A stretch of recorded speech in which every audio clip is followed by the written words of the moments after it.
Yo, what's up, everybody? Welcome back to my channel. We got some crazy news when it comes to the crypto space at XRP. But real quick, I'm gonna go over the price and then we're gonna talk about the nitty gritty.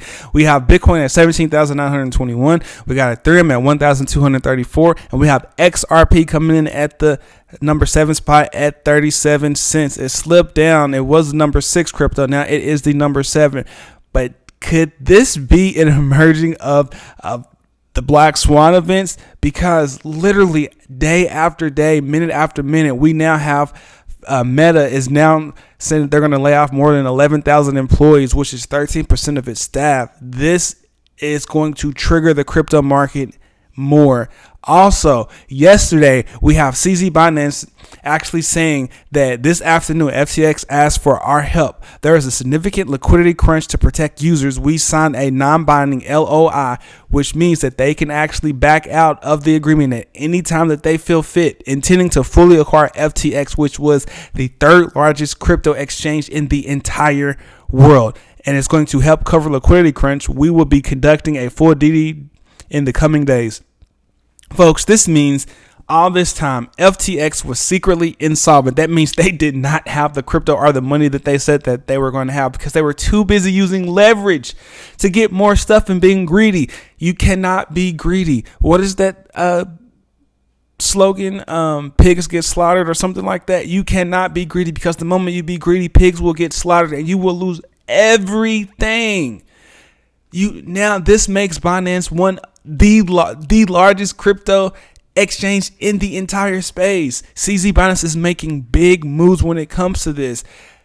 There's rumors that other crypto exchanges are insolvent, but you have to really go about what they're saying. And there's one in particular that I would really trust right now, and I would actually trust them the most. And that crypto exchange is none other than Uphold. Everybody, I've now partnered with Uphold, and Uphold is 100% backed in real time, 24/7, 365. They have documentation. There's also no leverage on your crypto like what FTX did.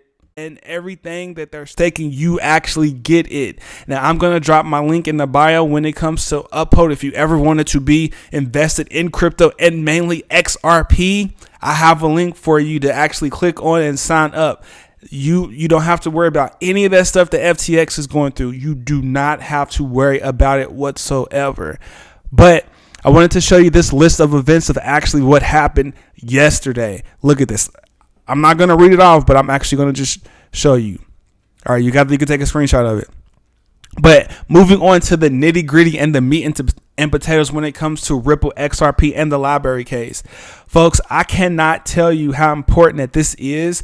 Even though the LBRY case, even though the judge ruled the LBRY token as a security, I cannot tell you how important it is to you not to listen to FUD, because even though they lost and now the LBRY token is considered a security, that does not mean that Judge Torres has to abide by what the judge who made the ruling for the LBRY case does. And I say that because this case was taking place on the First Circuit and not the Second Circuit.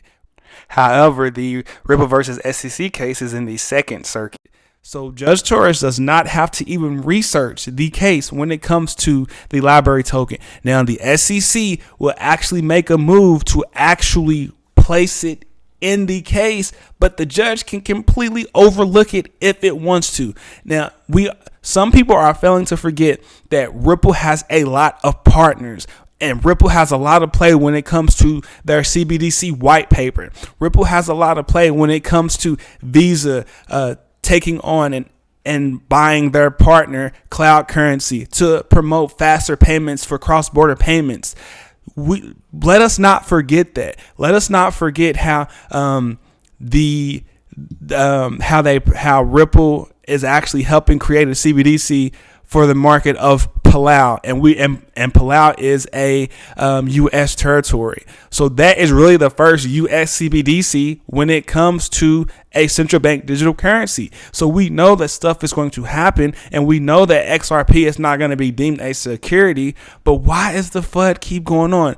I know why, because sooner or later, XRP will be considered the only digital asset that is written in stone, giving regulatory clarity, that can be used as a virtual currency and a financial instrument to play and to send and receive funds and settle them within 3 to 5 seconds. I mean, for crying out loud, XRP can do transactions up to 1,500 transactions per second, and it's going to be used for to facilitate CBDCs. So I don't understand why people are so upset about this, because this case does not have any impact on this. And I understand, and I'm gonna get to my point here in just a few moments. And I understand, because I get that XRP is considered a security in the US for now, but XRP is not a security in all of these other places. Do not forget that. I'm not going to forget that. Even though the market is down and XRP is at a price that it shouldn't be at, I firmly believe that there's going to be a time where we wake up and see it happening overnight. I don't know when that's going to happen, but it's going to happen sooner or later. But I get that everybody's so upset because per this tweet, the SEC versus LBRY case establishes a precedent that threatens the entire U.S. cryptocurrency industry. Under this standard, almost every cryptocurrency, including Ethereum and Doge, are securities. This is still a black thumb in the market, but it's not the end all be all. And I'll say that it's not the end all be all only simply because the Ripple versus SEC case is in a completely different circuit. And one of the things that really did stand out to me, and I believe, and I stand by this, I have been saying this all along, it is all about the escrow. It has to be all about the escrow, because at this point, why is the SEC still coming up? If it's not about the escrow, they're probably settled and has something to do with the escrow. But this case is what's making other people so nervous, simply because the federal district court rules LBRY's pre-mine and ICO was an unregistered security offering.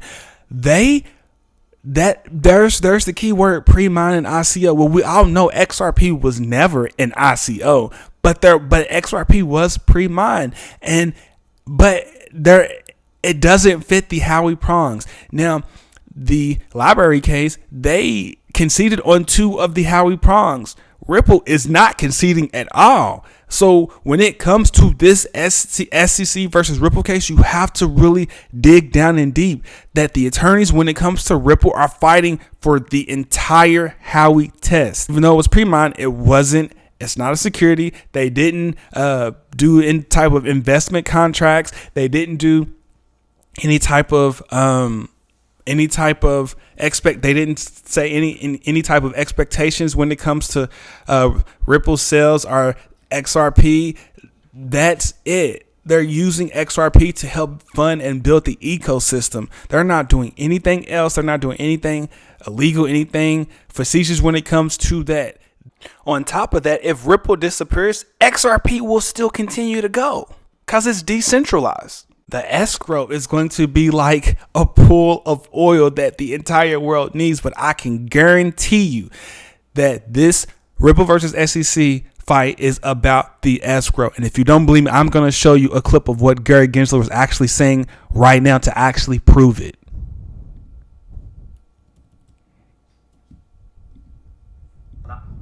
Central monopolist with another central monopolist. A lot of commercial banks aren't terribly excited about that. Maybe you're going to have to give some ownership. Maybe you'll have to give 50% of your ownership to the 20 banks that are now, part of this. I mean, there are other ways to build incentive systems. Maybe you put a native token in there, and you give them the native token. So there may be other incentive ways to beat the current monopolist. But I, having been around commercial banks for a long time, they really are looking for ways to replace their aggregators in their back office, whether it's clearing, settlement, exchanges, credit agencies. But they're deeply understanding, because they are pretty ambitious and very good at making money as well. They deeply understand that every idea that's pitched to them is somebody who currently is small but wants to get big and gain market power. So they're also always thinking about how to ensure that there's a check to slow down your startup from gaining market power 5, 10, and 15 years from now. They don't want you to be the next clearinghouse like the Chicago Mercantile Exchange or Intercontinental Exchange. They don't want you to be the next central node of market power. So you might share some of that with them, or you might find an incentive system. And just like that, he just told pretty much why they are suing Ripple, because they want some of the new digital currency known as XRP. They want to share some of that power. They don't want Ripple to have all of that power, because the XRP that's in escrow, that will make them a powerhouse. And big banks do not want that to happen. But guess what? It is going to happen. Even if they settle, it's going to have something to do with that escrow. It's going to. That's what it's all about. Banks don't want their market share to be eaten up by a small company when it comes to Ripple. Ripple's not a small company when it comes to crypto, but there's banks out there that are huge, and they see it as a way for them to lose on their market share when it comes to XRP and that 50 billion, bro. It's about 49 billion escrow right now. And they see it and they don't want it to happen. So what do? They get together with Jay Clayton, Gary Gensler, everybody in the big financial institutions, and they say, well, we're going to stop Ripple. But they did not know that they had over 75,000 XRP holders that will be standing against them. They did not know that they had over 12 amicus briefs that's going to be with Ripple. And they did not know that Ripple was going to have that big of a backing. Because now the SEC is now in between a rock and a hard place. Do you take this all the way to summary judgment and get judged and say XRP is not a security and lose, and then the entire space will be no longer in the SEC's jurisdiction? Or do you settle and say XRP is not a security, but then attack the other cryptos? He's telling you right there, folks. But just let us not forget this. Let us not forget that even though XRP is classified right now versus the Ripple versus SEC lawsuit as a security, I don't believe that it's going to be classified for that long. But everywhere else, it is not a security. All right, folks, that'll do it for me. Like I said, this is some crazy stuff. Black swan events are happening, but that still does not mean Ripple is going to lose this case, because XRP is not a security. All right, folks, if you made it this far, please make sure you hit the like and the subscribe button and click that notification bell so you'll be notified any and every time I post another video. As always, stay focused, stay locked in. Peace.